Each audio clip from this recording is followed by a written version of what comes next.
반갑습니다. 말씀과 함께 하루를 시작하는 주님의 백성들을 예수님의 이름으로 축복합니다.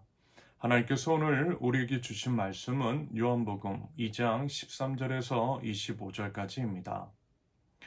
유대 사람의 유월절이 가까워져서 예수께서 예루살렘으로 올라가셨다. 그는 성전들에서 소와 양과 비둘기를 파는 사람들과 돈 바꾸어 주는 사람들이 앉아 있는 것을 보시고 노끈으로 채찍을 만들어 양과 소와 함께 그들을 모두 성전에서 내쫓으시고 돈 바꾸어 주는 사람들의 돈을 쏟아 버리시고 상을 둘러 엎으셨다. 비둘기 파는 사람들에게는 이것을 걷어치워라, 내 아버지의 집을 장사하는 집으로 만들지 말아라 하고 말씀하셨다. 제자들은 주님의 집을 생각하는 열정이 나를 삼킬 것이다 하고 기록한 성경 말씀을 기억하였다. 유대 사람들이 예수께 물었다. 당신이 이런 일을 하다니 무슨 표징을 우리에게 보여주겠어? 예수께서 그들에게 말씀하셨다. 이 성전을 허물어라. 그러면 내가 사흘 만에 다시 세우겠다. 그러자 유대 사람들이 말하였다. 이 성전을 짓는 데에 46해나 걸렸는데 이것을 사흘 만에 세우겠다고요? 그러나 예수께서 성전이라고 하신 것은 자기 몸을 두고 하신 말씀이었다. 제자들은 예수께서 죽은 사람들 가운데서 살아나신 뒤에야 그가 말씀하신 것을 기억하고서 성경 말씀과 예수께서 하신 말씀을 믿게 되었다. 예수께서 6월절에 예루살렘에 계시는 동안에 많은 사람이 그가 행하시는 표징을 보고 그 이름을 믿었다. 그러나 예수께서는 모든 사람을 알고 계심으로 그들에게 몸을 맡기지 않으셨다. 그는 사람에 대해서는 어느 누구의 증언도 필요하지 않으셨기 때문이다. 그는 사람의 마음속에 있는 것까지도 알고 계셨던 것이다. 아멘. 첫째, 거룩함을 회복하라. 13절에서 17절까지입니다. 예수님께서 6월절이 가까워져서 예루살렘에 올라가셨을 때 성전들에서 소와 양과 비둘기를 파는 사람들과 돈 바꾸어 주는 사람들이 앉아 있는 것을 보셨어요. 말하자면 기도하는 곳이어야 할 거룩한 성전이 장사하는 집으로 변질되어 있었다라는 것입니다. 여러분, 우리가요, 만약에 이와 같은 광경을 목격했다라고 한다면 우리는 과연 어떤 행동을 취하겠습니까? 그리고 혹시 현재 한국교회는 과연 이와 같은 모습이 없다라고 단언할 수 있을까요? 예수님께서 이 광경을 보시고요, 노끈으로 채찍을 만들어 그들이 이제 성전에서 내쫓으시며 이렇게 말씀하셨다라고 합니다. 16절. 내 아버지의 집으로 장사하는 집을 만들지 말아라. 여러분, 성전은요, 하나님을 만나는 거룩한 장소입니다. 그런데 사람들은 하나님을 이용해서 자신의 이익을 취하고 있었어요. 겉으로는 예배를 드리고 있는지 몰라도 실상은 하나님의 영광보다 자신의 이익을 구하고 있었던 것입니다. 그렇다면 여러분, 오늘날 우리는 과연 어떻느냐라는 거예요.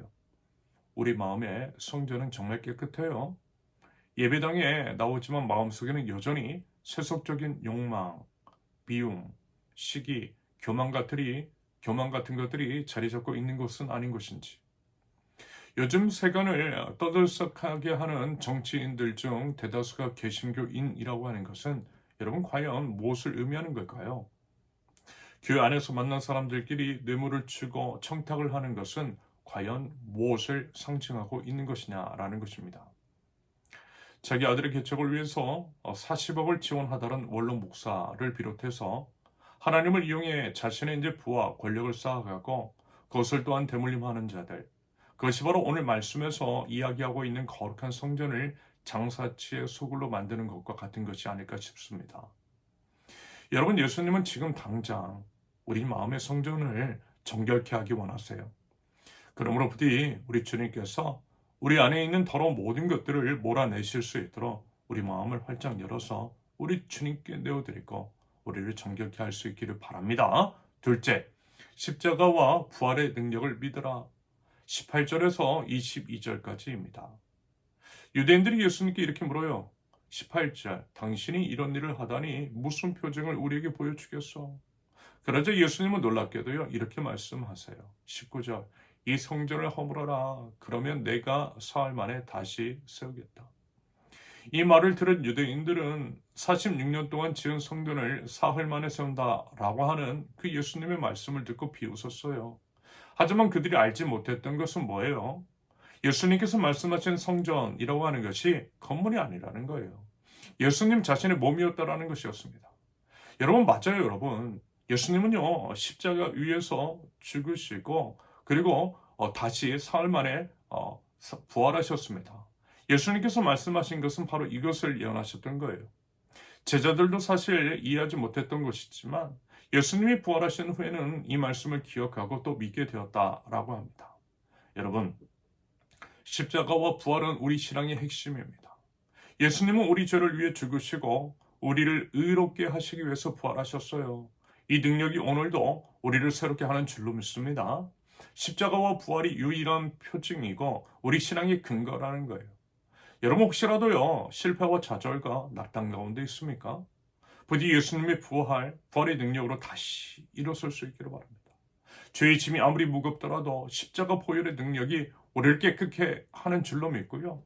오늘 이 시간 십자가와 부활의 능력을 새롭게 붙들고 일어서는 저와 여러분들 모두 되실 수 있기를 바랍니다. 우리 주님께서요, 우리를 다시 세워주실 것입니다. 셋째, 주님은 우리의 속사람을 보신다. 23절에서 25절까지입니다. 예수님이 6월절에 예루살렘에 계실 때 많은 사람이 그가 행하시는 표징을 보고요, 예수님을 믿었어요. 하지만 예수님은 그들을 믿지 아니하셨어요. 사실 이제 표징이라고 하는 것, 눈으로 보이는 것을 보고 믿는 믿음은요, 피상적이죠. 무슨 얘기냐? 보이는 것이 있기 때문에 믿는 것이지, 그것이 보이지 않으면 언제든 허물어질 수 있는 믿음이라는 것입니다. 신기루 같은 것이라는 거예요. 말하자면 예수님은 사람들의 마음속을 꿰뚫어 보셨던 거예요. 그들이 이제 진정으로 우리 주님을 믿는 것이 아니라 그저 이제 신기한 일을 보고 흥분하거나 자신의 이제 필요를 채우려는 것임을 아셨다라는 것입니다. 여러분, 어떻습니까? 혹시 복받기 위해서 혹은 어떤 문제를 해결받기 위해서만 나오는 것은 아닙니까? 여러분, 예수님은 우리의 겉모습이 아니라요, 중심 보세요.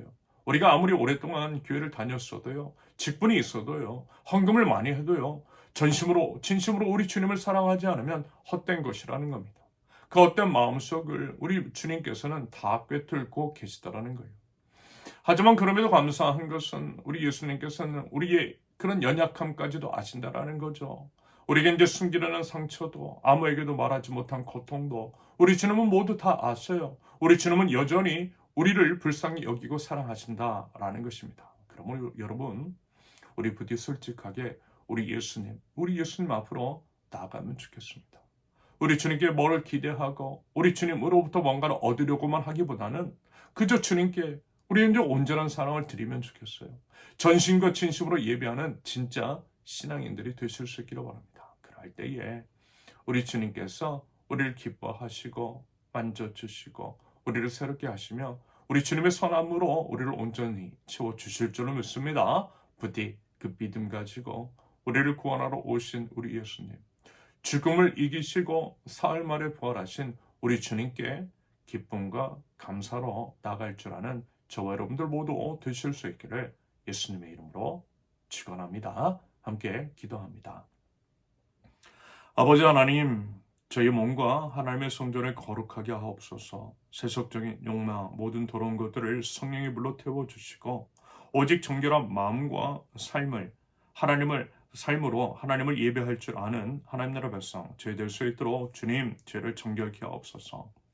힘들고 어려운 상황, 지쳐 쓰러질 것 같은 상황이라도 죽음을 이기시고 부활하신 우리 예수님을 바라보고 믿고 의지하는 저희들 되게 하사 그럼으로써 저희를 세우시는 주님의 놀라운 은혜들을 경험하며 다시금 일어설 줄 아는 믿음의 권속들 저희 될 수 있도록 주님 은혜의 은혜를 더하여 주시옵소서. 예수님의 이름으로 기도합니다. 아멘.